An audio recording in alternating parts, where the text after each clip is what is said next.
கடலில் என் தம்பிகளையும் நண்பர்களையும் பார்க்க விரும்புகிறேன்.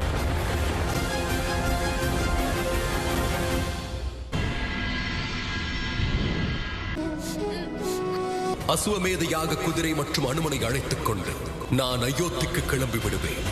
இது என்னவாகும்? ராமாயணம் எப்படி முழுமை பெறும்? ஆம் பிரபு, ராமரிடம் தோற்றுவிட்டோம். இல்லை குசன், இன்று என்ன நடந்ததோ அது கற்பனைக்கு அப்பாற்பட்டது. எல்லாம் தெரிந்திருந்தும் நாம் பின்வாங்கவில்லை. ஏனென்றால் நமக்கு முன்னால் இலங்கையின் வேந்தனையை அழித்த ராமன் இருந்தார். பேர்பட்ட சூர வீரர் எப்படி தோற்பார்? நாம் பாதி யுத்தத்தில் ஜெயித்து விட்டோம் குசன். அம்மா கூறுவார்கள், பொறுமை கடலினும் பெரிது. அவரை எதிர்க்கலாம்.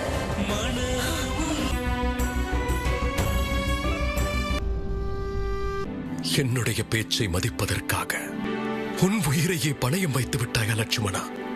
அவர்கள் ரத்தம் சிந்தக்கூடாது என்று இந்த நிலைக்கு ஆளாகிவிட்டாயா துருக்கனா? விபீடனரே, பரதா, என் தம்பி பரதா, அவரை எதிர்த்து போராட வேண்டும். இன்று சூரியன் மறையாமல் இருந்திருந்தால் நம் நிலைமை என்னவாயிருக்கும்? இல்லை அண்ணா, நான் பயப்படவில்லை. அம்மாவின் நிலையை யோசித்தீர்களா? அவர்கள் நமக்காக மட்டும்தான் இன்னும் வாழ்கிறார்கள். நம் இருவர் மீதும் அவர்கள் உயிரை வைத்திருக்கிறார்கள். என்னுடைய பழைய எதிரி யாராக இருக்கும்? இங்கு நடப்பதை நான் எளிதாக எடுத்துக்கொள்ளக் கூடாது.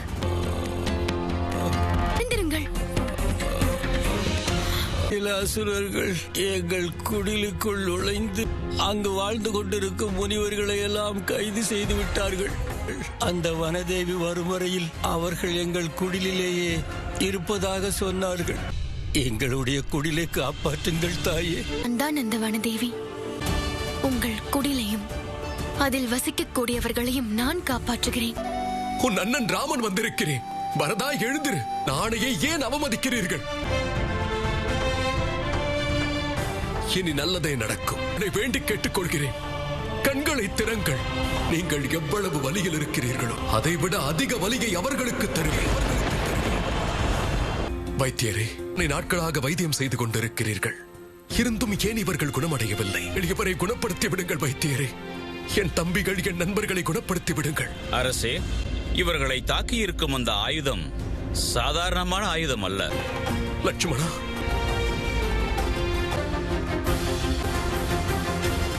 வைத்தியரே, பரதனை பாருங்கள். விக்ரம் கொண்டு வாருங்கள்.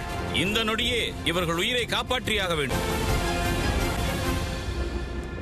நாளை சூரிய உதயத்தோடு என்ன வேண்டுமானாலும் நடக்கலாம். அம்மாவிடம் அனைத்தையும் கூறிவிட்டு செல்வதுதான் சரியாக இருக்கும்.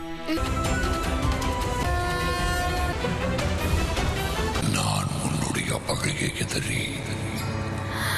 இந்த குரல், இந்த நடுக்கம், என்னுடைய பரம எதிரி என்று கூறுவாயே அவன்தானே? அதோடு ஓனாய் வேடத்திலும் நீதானே தாக்கினாய்? அற்புதம். அழகுடன் சேர்ந்து அறிவோடும் இருக்கிறாய். வா, உன் வலது காலை எடுத்து வைத்து இந்த குடிலை சிறப்பிக்க வாசித்தா. அம்மா, அம்மா! அண்ணா, நீங்கள் அம்மாவை அங்கு தேடுங்கள். நான் அங்கு பார்க்கிறேன். லவன், குசன், நீங்கள் அம்மாவை எங்காவது பார்த்தீர்களா? குடிலை விட்டு எங்கோ சென்றார்கள். அண்ணனுக்கு கூட தெரியும்.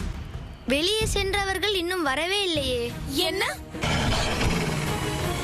நாம் இருக்கும் பொழுது நம் அம்மாவிற்கு ஆபத்து ஏற்பட்டால் நம் வாழ்க்கைக்கு என்ன அர்த்தம் உள்ளது? வனதேவி கட்டளையிட்டிருக்கிறார்கள். குடிலை விட்டு யாரும் வெளியில் செல்லக்கூடாது. எங்களுக்கு அம்மாவின் கட்டளையை கடைபிடிக்காததால் இழுக்கு சேர்ந்தாலும் சரி, அவர்களை பாதுகாப்பதை தான் தேர்ந்தெடுப்போம். அம்மாவின் உயிருக்கு ஆபத்து. நீங்கள் அவர்கள் பிள்ளைகளிடம் காத்திருக்க சொல்லி சோதிக்கிறீர்களா? கூறுங்கள், எவ்வளவு நேரம் காத்திருப்பது? தீய செய்தி வரும் வரையிலா? இல்லை அம்மாவை இழக்கும் வரையிலா?